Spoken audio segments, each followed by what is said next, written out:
You might be the best cat parent in the world, but there may be a few mistakes that you're making without even realising. Today I'm breaking down the cat parent habits that can actually quietly cause stress or behavioural problems for cats, and what your cat wishes that you'd do a bit differently. You could be missing those subtle signals that are telling you that your cat could be suffering from stress, and you probably think, my cat isn't stressed, but you may be missing these signs. Cats are subtle creatures and they very, very rarely show things like pain, anguish, anxiety until it's really too late, and certainly fear until they're overwhelmed. Yeah, I know they're really dramatic the rest of the time though, aren't they?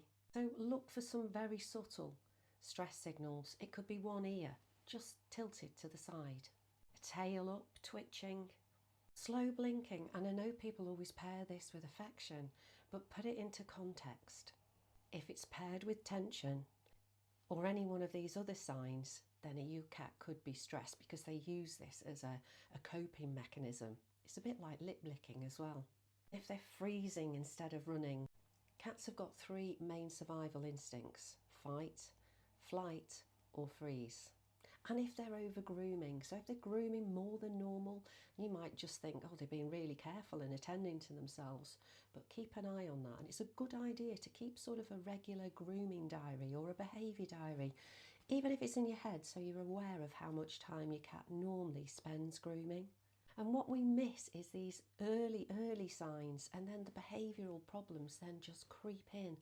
So things like hiding more, over grooming, or suddenly lashing out, and you just put it down to it's having a bad day. Your cat's body language is the biggest cue and clue to how they're feeling. So make sure you listen for the whispers so you don't have to wait to hear the shouting. And what about the vertical space in the home? You know, as humans, we always think horizontally, but cats don't. They're arboreal creatures. They think vertically.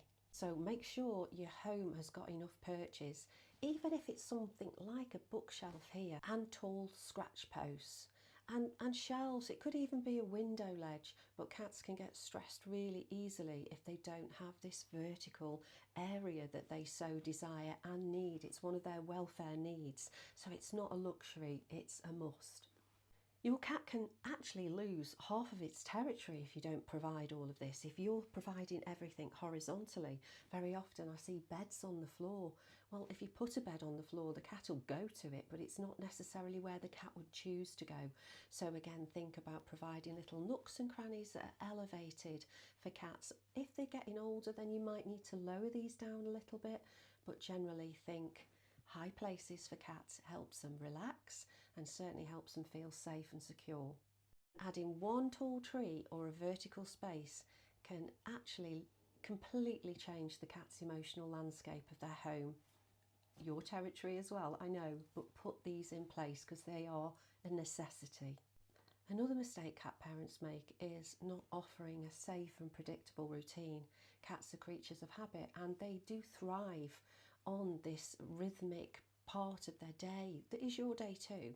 So if you start playing with your cat at a certain time every day, make sure that you honour the cat with that time so the cat knows what happens before what happens. Does that make sense? And if you're disturbing them and not allowing them to have their sleeping patterns and their feed times, etc., it can actually really disturb their emotional stability. You don't need rigid schedules, but think about consistency, certainly when it comes to feeding, playtime, nap time, and your own human activity patterns. I don't know whether you've noticed if you've suddenly got somebody coming over for dinner or you've got a children's party to go to and your whole routine goes out the window. This can really upset your cat because they're thinking, well, what's happening? It makes them over alert. Another mistake, misusing punishment. Punishment doesn't teach cats what to do, it only teaches them fear, and it breaks down the human bond, the connection that you've got with your cat. So all this spray bottle, shouting, nose boobs, tapping them on the nose, don't do it. Pushing them off counters, the list goes on. All of these tell your cat one thing: I'm unsafe with you. Cats don't understand punishment because they don't connect it to their actions. Cats don't respond to punishers. So even if people will comment to this video and say, well, I've smacked my cat, or I've sprayed my cat with a water bottle and it doesn't go back there again. But what has it done to your relationship with the cat? Why would you need to punish your cat? Why would you want to?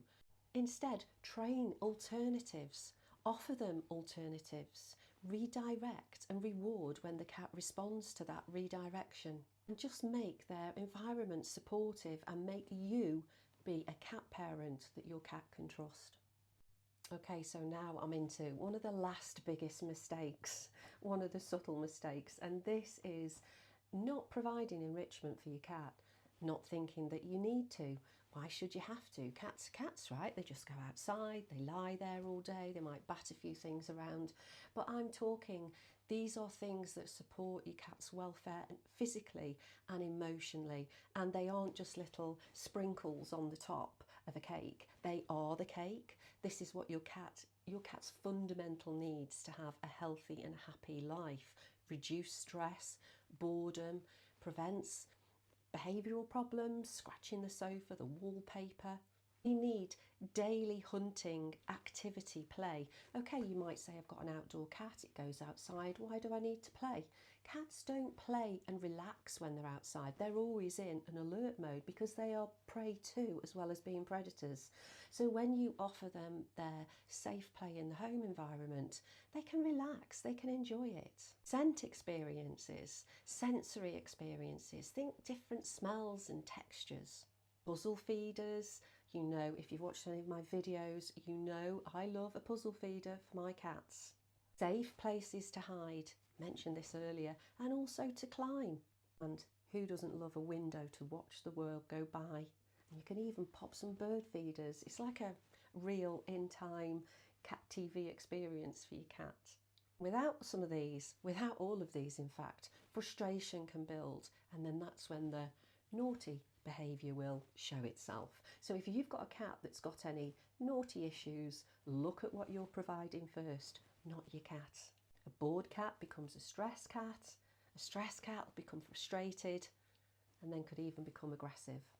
So which one of these surprised you the most? And tell me, is there any video that you want me to particularly focus on one of these aspects that I've discussed today?